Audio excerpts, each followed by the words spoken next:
తల్లి చేస్తుంటే ఆమె కళ్ళల్లో ఉన్నటువంటి కసి, బాడల్లో నిజంగా సైనికులతో కొట్లాడుతున్నటువంటి ఆ సందర్భంగా ఆలోచన కాబట్టి మట్టిలో మాణిక్యాలన్నది వాళ్ళ ప్రతిభను కూడా ఇలాంటి క్రీడల వల్ల వాళ్ళ ప్రతిభను మనం వెలికి తీసుకెళ్ళగలుగుతాం. వాళ్ళ టాలెంట్ వాళ్ళకి తెలియదు కాబట్టి ఇలాంటి క్రీడలతోటి ఎవరిలో ఏ నైపుణ్యం ఉందో బయటికి పడడం కోసం ఇలాంటి క్రీడలు ఎంతో దోహదపడతాయి.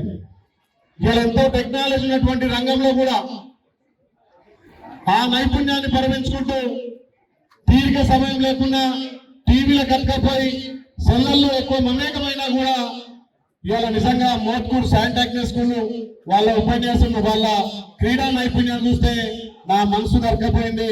ఇలాంటి క్రీడలను ఇంకా ప్రోత్సహించాల్సిన అవసరం మనకుంది.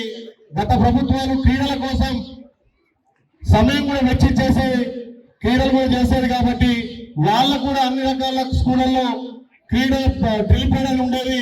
మనకున్నటువంటి ఈ సమాధానం లేకపోవడం, ఇవాళ ఉపాధ్యాయులు పీటీలు కూడా షార్టేజ్ ఉండడంతో కొంత సమయం కేటాయించకుండా మళ్ళీ ఆ పూర్వవైపు ఉండాలంటే ఇలాంటి క్రీడలను మనం ముందుకు తీసుకుపోయి అన్ని స్కూళ్ళల్లో పీటీలను ఏర్పాటు చేసి ఆ విద్యార్థులు ఉన్నటువంటి నైపుణ్యాన్ని వెలికి తీయాలి.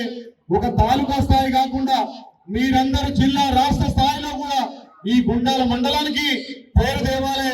ఇలా ఇలాగని మా అన్న చెప్పిండు, ఖలీల్బాయ్ చెప్పిండు, గతంలో ఇక్కడ 500 మంది విద్యార్థులు చదువుకునేది.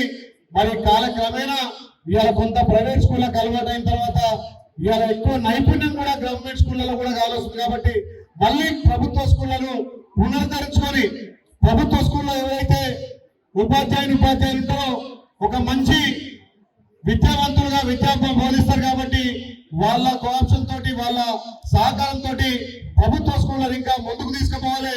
దానికి ప్రభుత్వం నుంచి మా వంతు ఖచ్చితంగా బాధ్యతాయుతంగా ఈ స్కూళ్ళను అభివృద్ధి చేయడంతో పాటు ఇక్కడ పీటీలను కానీ ఉపాధ్యాయులు కూడా ఫుల్ఫిల్ చేసి ఇప్పుడే మా సోదరులు ఇక్కడ అడిగారు. ఇక్కడ 6 నుంచి 10వ తరగతి వరకు 125 మంది ఉన్నారు. ఆ 125 మంది కూడా కావాల్సినటువంటి వసతులు కొన్ని మేజర్ మైనర్ కూడా రిపేర్ ఉన్నాయని చెప్పినారు. తప్పకుండా నా నిధుల నుంచి ఈ స్కూల్ అభివృద్ధి కోసం ఈ నెల రోజుల్ని నిధులు కూడా మంజూరు చేస్తా అని చెప్పి ఇంకా కూడా క్రీడలను ఎక్కువ అభివృద్ధి చేయాలి. క్రీడలంటే ఓన్లీ ఏదో ఆడుతున్నామని కాదు, మీలో ఉన్నటువంటి ప్రతిభను, మీలో శారీరక దార్ఢ్యాన్ని, స్నేహభావాన్ని ఎక్కువ పెంపొందిస్తాయి. కాబట్టి అలాంటి క్రీడలను ఇంకా మనం అభివృద్ధి వైపు తీసుకుపోయి ప్రతి ఒక్కరిని పార్టిసిపేట్ చేసినట్టుగా మనం తీసుకుపోవాల్సిన అవసరం ఉంది. కాబట్టి ప్రభుత్వ పరంగా కానీ నేను వ్యక్తిగతంగా కూడా క్రీడలంటే ఎక్కువ ఇష్టం. నేను రాష్ట్ర స్థాయిలో కూడా కబడ్డీ వచ్చి కబడ్డీ అంటే నాకు చాలా మక్కువ. కాబట్టి సమయం ఉంటే ఇక్కడ మా ఖలీల్బాయ్ గాని మా రావణ గారు వాళ్ళతో కబడ్డీ ఆడదామని మళ్ళీ రేపు ఎల్లుండి ఒక్కసారి కబడ్డీ పోటీ మాకు కూడా పెట్టుకుని మీతో పాటు మేము కబడ్డీ కూడా ఆడతామని చెప్పి తెలియజేస్తూ ఇవాళ ఇంకా కూడా మా విద్యార్థులతోటి ఇంకా చాలా వాళ్ళ నైపుణ్యాలు ఉన్నాయి. కానీ సమయభావం లేకపోవడంతో ఇంకో మండలంలో ప్రోగ్రాం ఉంది. అయినా అసెంబ్లీ నడుస్తున్నా మీకోసం, మీ క్రీడా నైపుణ్యం చూడడం కోసం, మీలో ఉన్నటువంటి ప్రతిభను చూడడం కోసమే ఇక్కడ వచ్చినాం. కాబట్టి మరొకసారి ఈ స్కూల్ కు సమయం ఇచ్చి ఈ స్కూల్లో ఏదైతే గతంలో చదువుకున్న వాళ్ళందరూ కూడా ఈ స్కూల్ అభివృద్ధి కోసం తన వంతు కృషి చేయాల్సిందిగా మా మిత్రుడు గతంలో ఒకసారి ఇక్కడ ఈ స్కూల్లో కూడా మట్టి పోయిస్తాడు. ఆ మట్టితో ఇప్పుడు మా ఖలీల్బాయ్ కూడా చెప్తున్నారు, మా పెద్దలందరూ చెప్తున్నారు ఈ స్కూల్ ఇంకా బాగా చేస్తుంటే ఈ స్కూల్లో చదువుకున్నాం కాబట్టి ఈ స్థాయిలోకి వచ్చినామని మన ప్రేమ ఆప్యాయత ఎప్పటికి ఉండాలి.